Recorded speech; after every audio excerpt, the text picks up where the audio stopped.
Apakah Anda pernah bertanya, mengapa salah satu kota di Jawa Timur diberi nama Malang? Apakah memang nama itu merujuk pada situasi yang kurang beruntung? Rupanya, kota Malang memiliki nama lengkap Malang Kucewara yang berarti Tuhan akan membantu kita menaklukkan yang batil atau yang jahat. Lalu, mengapa pada akhirnya lebih dikenal dengan Malang ya? Asal-muasal penamaan Malang punya beragam versi.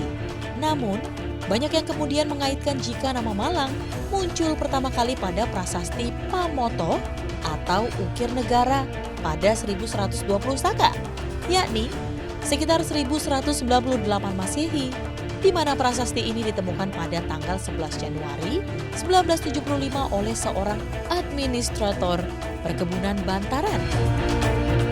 Walau belum dapat dipastikan teori manakah yang merupakan asal-usul sebenarnya dari nama Malang, namun dapat dipastikan bahwa penamaan kota ini tidak berasal dari nasibnya yang malang. Karena nyatanya kota ini tetap menjadi tujuan dari banyak orang dan memiliki nilai sejarah yang cukup memikat. Tidak hanya sejarah penamaan kotanya saja, sebab ternyata Malang juga menyimpan sederet fakta dan budaya yang menarik. Untuk mengulasnya lebih lengkap, asal-muasal akan mengajak Anda menelusurinya dalam jelajah waktu dan cerita. Selamat datang di Kota Malang. Sebuah kota yang dikenal dengan julukan sebagai kota pendidikan ini memiliki khasanah budaya, destinasi wisata, serta ragam kulinernya yang menakjubkan. Selain itu, bagi Anda pecinta sepak bola, pastinya sudah mengenal klub bola Arema yang turut mempopulerkan suporternya yakni Aremania.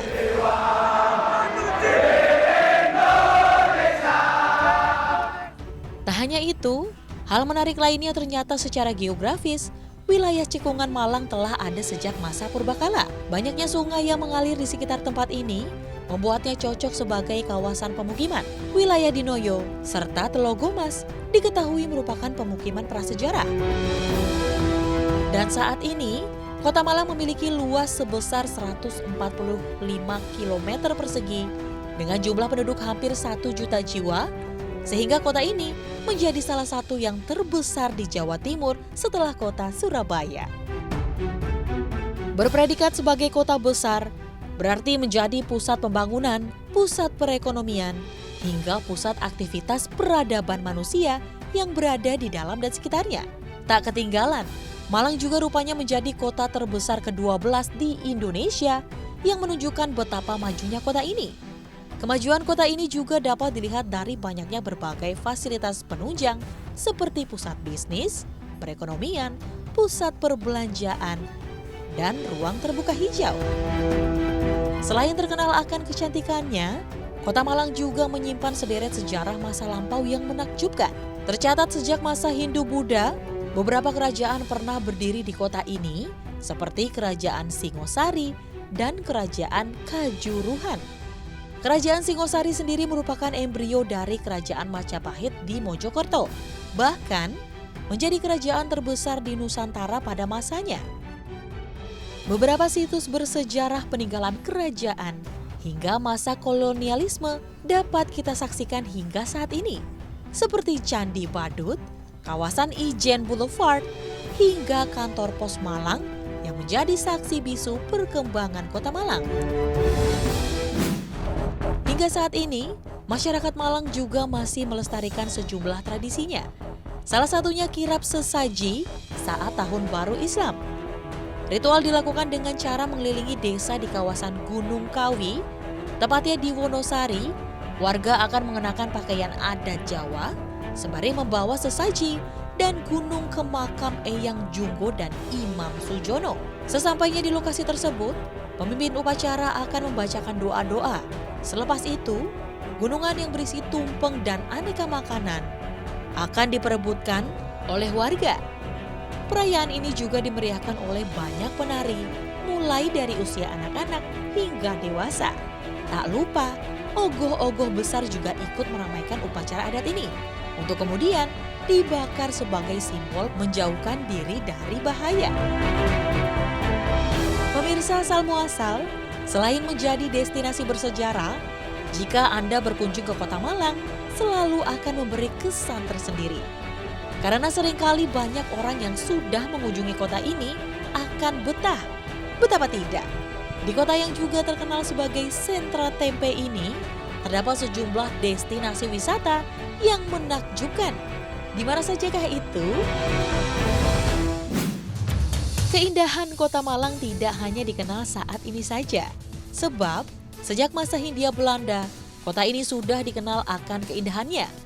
Sehingga kota yang memiliki suhu yang terbilang dingin ini kerap menjadi tempat peristirahatan warga Eropa pada masa lampau. Dikenal sebagai kota bunga, Kota Malang juga mendapat julukan sebagai Switzerland Van Java atau Swissnya Jawa karena Malang mirip dengan Swiss, yakni berhawa sejuk meski tak bersalju serta dikelilingi pegunungan yang menawan. Berikutnya adalah kampung tematik yang menampilkan wajah Kota Malang dengan berbagai kearifan lokalnya. Jika bertandang ke kampung tematik, banyak hal yang menarik yang mengagumkan dan bisa menjadi spot foto yang instagramable. Kampung yang dihiasi dengan cat warna-warni ini memang menjadi salah satu pencetus awal kampung tematik di berbagai wilayah Nusantara. Di sini, Anda juga dapat melihat indahnya corak rumah di bantaran Kali Berantas, serta ada juga jembatan kaca yang indah membentang. Sehat itu tahes. Mas itu sam, gitreng, Kadit tidak ya? oskap, Itu bakso. kera ngalam. Ngalam nawak-nawak nih. Rendes combat senden tembok. Yang tidak kalah menarik juga, ada sebuah ciri khas yang paling menonjol dari masyarakat Malang, yang punya aksen atau cara berbahasa yang sangat unik, adalah Boso Walian atau bahasa kebalikan. Boso Walian ini adalah ragam bahasa percakapan khas Malang yang berbeda dengan kaidah bahasa Jawa pada umumnya. Dan sesuai dengan namanya, Boso Walian yang intinya membalikan penulisan atau pengucapan kata. Kata yang diucapkan bisa berasal dari bahasa Jawa maupun bahasa Indonesia. Konon, bahasa khas warga Malang ini sudah ada sejak masa kolonial di Indonesia. Pada masa itu, Boso Walian ini dijadikan kode bicara oleh para pejuang tanah air dan tujuannya tak lain agar percakapan mereka sulit dipahami oleh para tentara Belanda. Jika membahas mengenai Kota Malang, maka tak lengkap jika tidak mencicipi berbagai kulinernya yang memiliki cita rasa nikmat. Dan berikut asal muasal merangkum sejumlah informasinya hanya untuk Anda. Bakso Malang masih menjadi primadona di kalangan pelancong dari luar daerah. Tetapi, ada beberapa makanan khas dari Kota Malang yang rasanya tidak kalah lezat dengan bakso Malang. Salah satunya adalah orem-orem. Ya, masakan yang terdiri dari irisan tempe dengan kuah santan, dipadu dengan potongan ayam, toge, dan disajikan dengan ketupat atau lontong. Rasa kuah orem-orem mirip seperti kuah lodeh dengan rasa sedikit pedas dan bisa ditambahkan kecap dan sambal sesuai selera dan dijamin lezat. Selanjutnya ada mendol, yang merupakan salah satu makanan khas Malang dengan sejarahnya yang unik. Mendol umumnya disantap sebagai lauk pendamping. Mendol sendiri terbuat dari tempe yang terlebih dahulu dikukus. Tempe yang sudah dikukus kemudian dihancurkan dan dicampur dengan bumbu-bumbu lainnya. Lalu, mendol tempe dimasak dengan cara digoreng, bentuknya lonjong, teksturnya garing di luar dan lembut di dalam. Tidak hanya mendol yang berbahan tempe, Malang juga memiliki jajanan khas dari tempe.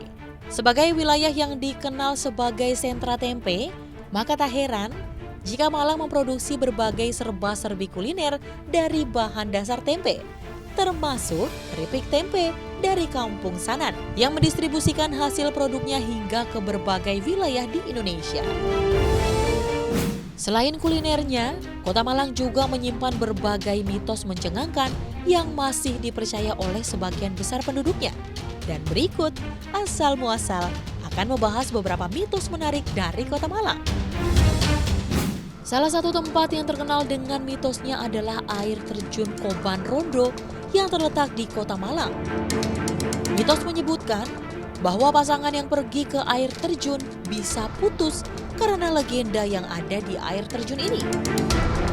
Terlepas dari itu, air terjun Koban Rondo merupakan destinasi indah sekaligus habitat alami bagi beberapa jenis hewan.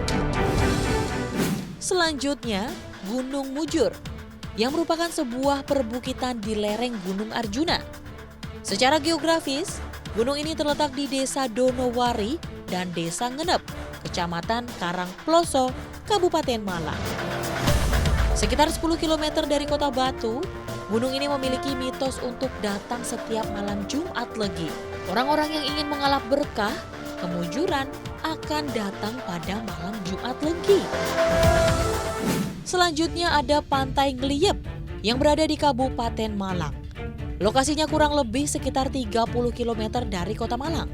Kabarnya, pantai ini juga diliputi dengan banyak cerita-cerita mistis, terutama seputar Nyi Roro Kidul alias Ratu Pantai Selatan. Pantai Ngliyep memang terletak di sebelah selatan Jawa Timur, jadi tidak heran jika ada banyak cerita yang berhubungan dengan Nyi Roro Kidul. Di daerah pantai ini terdapat sebuah gunung yang bernama Gunung Kubang.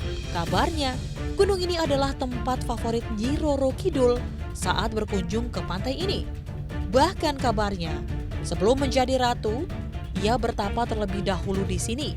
Selain itu, di pantai ini selalu diselenggarakan ritual labuhan untuk menyerahkan sesaji kepada Ratu Pantai Selatan.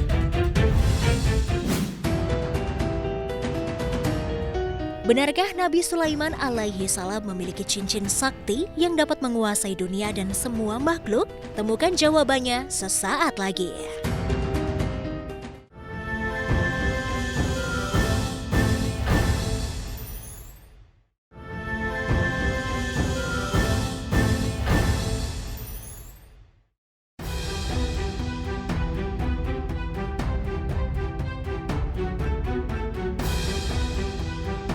Bagi umat muslim, Nabi Sulaiman alaihi salam merupakan seorang nabi sekaligus raja dari segala makhluk ciptaan Allah Subhanahu wa taala.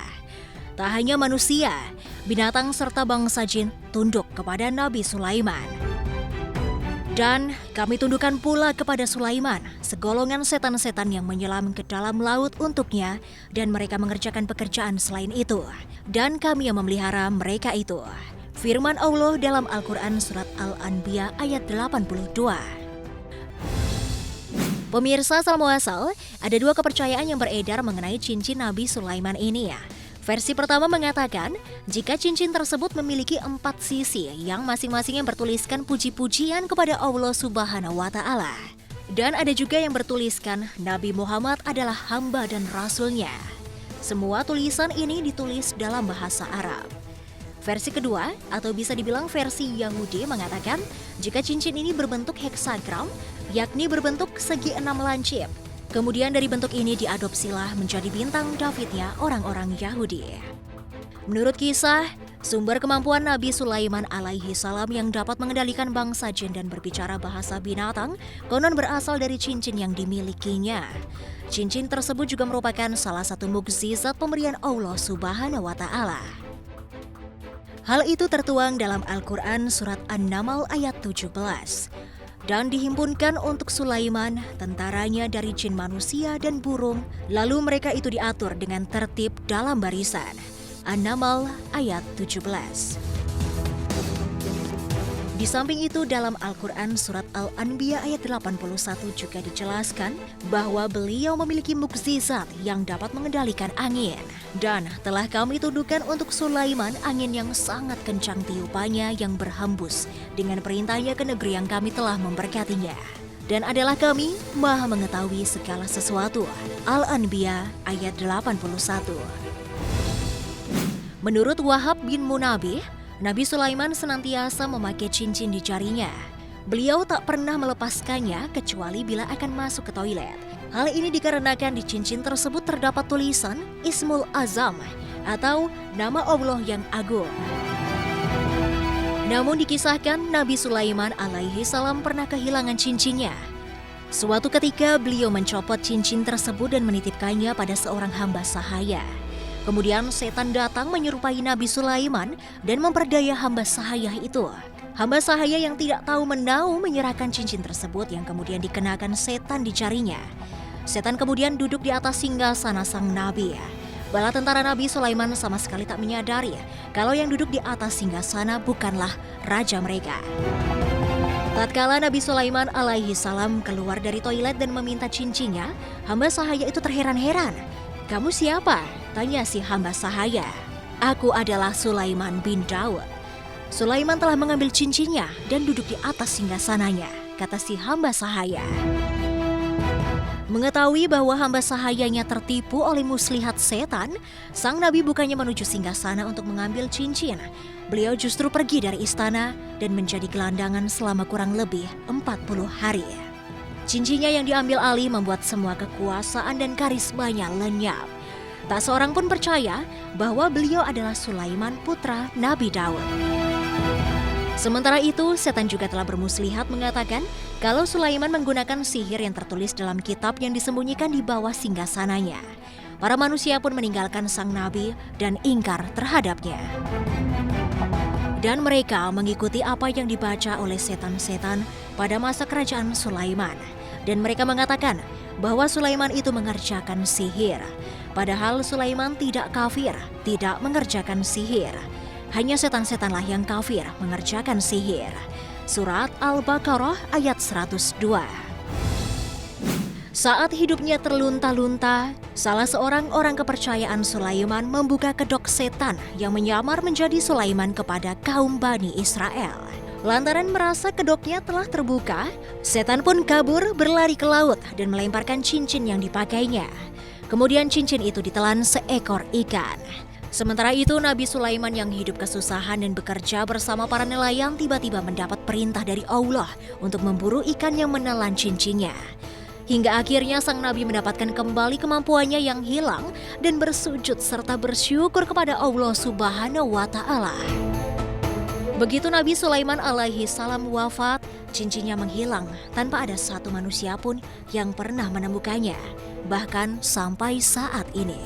Menurut hadis, kelak cincin itu akan muncul bersama tongkat Nabi Musa yang dibawa oleh makhluk bernama Da'bah. Da'bah akan muncul ketika tanda-tanda kiamat telah datang dan memberi tanda pada hidung orang kafir dengan cincin tersebut. Pemirsa asal muasal, sebelum Nabi Sulaiman diangkat menjadi seorang rasul oleh Allah Subhanahu wa Ta'ala, sang ayah Nabi Daud merupakan seorang pemegang kerajaan terbesar di dunia dan juga seorang rasul. Nabi Sulaiman diutus oleh Allah Subhanahu wa Ta'ala untuk memimpin Bani Israel. Beliau menjadi seorang pemimpin yang sangat baik dan bijaksana, sehingga hal ini berhasil membawa kemakmuran bagi rakyatnya. Banyak diceritakan dalam literatur, bahkan Al-Quran, mengenai kekayaan Nabi Sulaiman alaihi salam yang jumlahnya memang sangat melimpah. Bahkan jumlahnya jauh dari apa yang kita bisa bayangkan. Ada seorang ahli yang pernah membandingkan kekayaan Bill Gates dengan Nabi Sulaiman. Hasilnya, ketika dikalkulasi, kekayaan pemilik Microsoft ini hanya sekitar 8% saja dari total kekayaan Nabi Sulaiman alaihi salam. Hal ini hanya sebagai gambaran saja, walaupun pada kenyataannya kekayaan Nabi Sulaiman mungkin berkali-kali lipat dari itu. Nabi Sulaiman alaihi salam juga diceritakan memiliki istana kaca yang istimewa. Kehebatan bangunan istana yang terbuat dari kaca itu membuat Ratu Bilqis mengangkat sebagian pakaiannya hingga terlihatlah kedua kakinya. Dikatakan kepadanya, "Masuklah ke dalam istana." Maka, tatkala dia melihat lantai istana itu, dikiranya kolam air yang besar dan disingkapkannya kedua betisnya.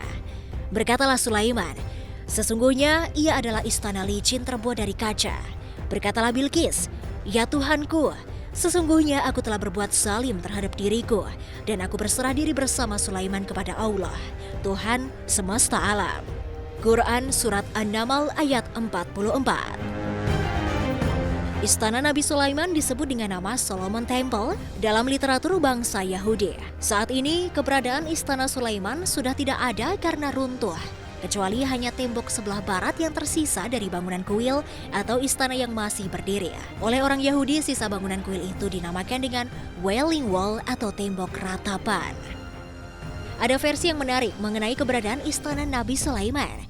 Konon, kuilnya terletak di sebelah selatan Dome of the Rock, yaitu masjid yang dibangun oleh Khalifah Al-Walid dari dinasti Umayyah. Tempat ini pernah dipakai salat oleh Khalifah Umar bin Khattab. Beliau kemudian meletakkan sebuah batu, lalu dibangun kubah, yang kemudian dikenal dengan nama The Dome of Rock di atas batu itu oleh Abdul Malik. Nah pemirsa, itulah sedikit sejarah dan kisah mengenai cincin Nabi Sulaiman alaihi salam, beserta dengan mukjizat maupun kekayaannya. Semoga informasi kali ini dapat bermanfaat untuk Anda ya pemirsa.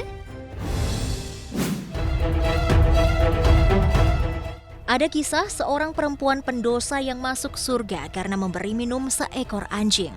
Seperti apa hakikat yang terkandung dalam kisah tersebut? Selengkapnya sesaat lagi.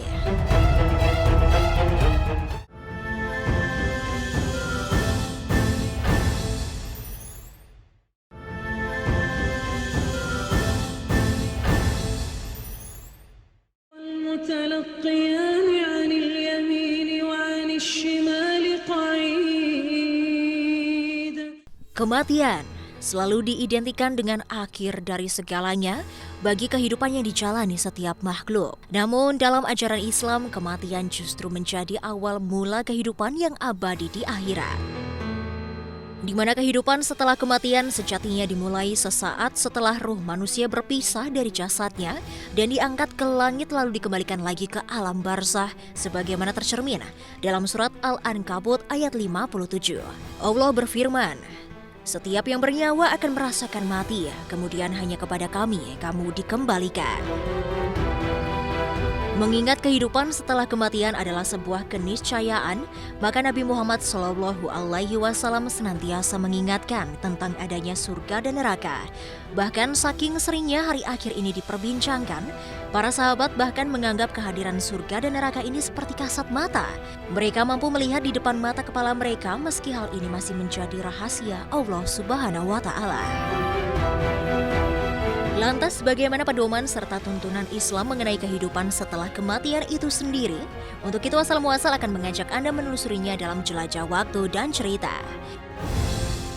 Pasca kematian, manusia akan dihadapkan dengan alam kubur dan disebut juga sebagai alam barzah, yang secara bahasa artinya pemisah, yakni pemisah antara kehidupan dunia dan akhirat.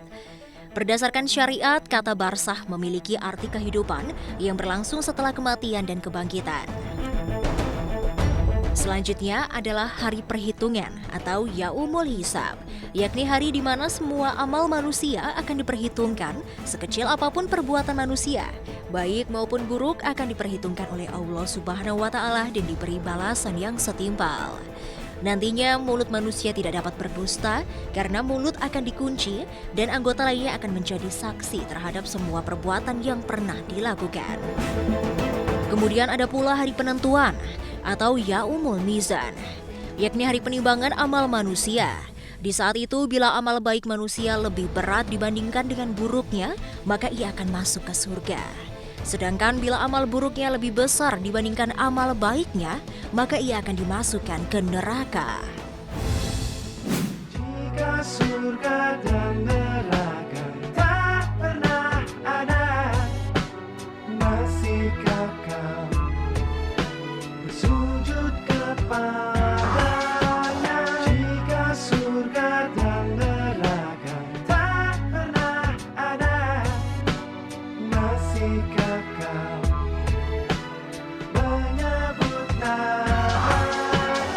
Sejak kecil kita telah mendengar istilah surga dan neraka. Sejak kecil kita telah disodorkan dua pilihan, menjadi orang baik dengan iming-iming surga atau menjadi orang jahat dengan ancaman neraka. Berbagai pandangan bahkan buku-buku siksa neraka menjadi santapan bacaan semasa kecil. Tak hanya itu, nasihat dari orang tua pun selalu mengajarkan mengenai ganjaran api neraka bagi perbuatan jahat yang dilakukan. Sejatinya, ada beragam pandangan mengenai keberadaan surga dan neraka sebagai imbalan dari amalan selama manusia hidup di dunia. Pengertian surga dalam istilah syariat Islam sendiri adalah tempat keabadian dan kemuliaan, di mana Allah Subhanahu wa Ta'ala telah menjanjikan surga untuk hambanya yang saleh dan taat dalam menjalani kehidupan di dunia. Alhamdulillahi Rabbil Alamin Ar-Rahmanir Rahim.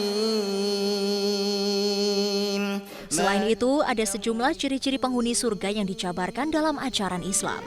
Beberapa di antaranya ialah mereka yang punya sifat orang-orang bertakwa, yaitu mereka yang melakukan perbuatan yang saleh atau benar dengan pekerjaannya seperti diperintahkan, serta meninggalkan apa saja yang dilarang oleh Allah Subhanahu wa Ta'ala. Pemirsa asal muasal, hakikatnya surga memang menjadi sebuah ungkapan mengenai puncak keindahan yang abadi. Dan dalam tuntunan Islam, surga sendiri digambarkan sebagai tempat yang sangat luas. Seperti diterangkan Al-Quran dalam surat Al-Imran, bersegeralah kamu mencari ampunan dari Tuhanmu dan mendapatkan surga yang luasnya seluas langit dan bumi yang disediakan bagi orang-orang yang bertakwa. Dan disebutkan pula, di dalamnya mengalir sungai-sungai yang bermacam-macam dan diberi nama sesuai dengan keadaan dan sifat airnya. Sedangkan pengertian neraka menurut syariat, yaitu tempat tinggal orang-orang kafir yang mereka kekal abadi di dalamnya. Dan di dalamnya mereka merasakan berbagai jenis azab yang pedih. Kata neraka sering disebutkan dalam kitab suci Al-Quran dan jumlahnya sangat banyak sekali. Dalam bahasa Arab disebut na'ar. Dan ada beberapa ulasan mengenai neraka dalam Al-Quran, dan kali ini asal muasal akan membahasnya untuk mengingatkan kembali agar kita semua berjalan di atas jalur yang telah diperintahkan oleh Allah. Kendati tak mungkin menjangkau hakikat api neraka yang sebenarnya, namun kita akan melihat seperti yang terkandung di dalam Al-Quran surat Al-Baqarah ayat 24. Maka takutlah kamu akan api neraka yang bahan bakarnya manusia dan batu yang disediakan bagi orang-orang kafir. Dan perihal surga dan neraka sendiri adalah hak prerogatif Allah, rahasia yang tidak pernah diketahui oleh hamba-hambanya. Tugas manusia hanya berusaha melakukan amal terbaik di dunia.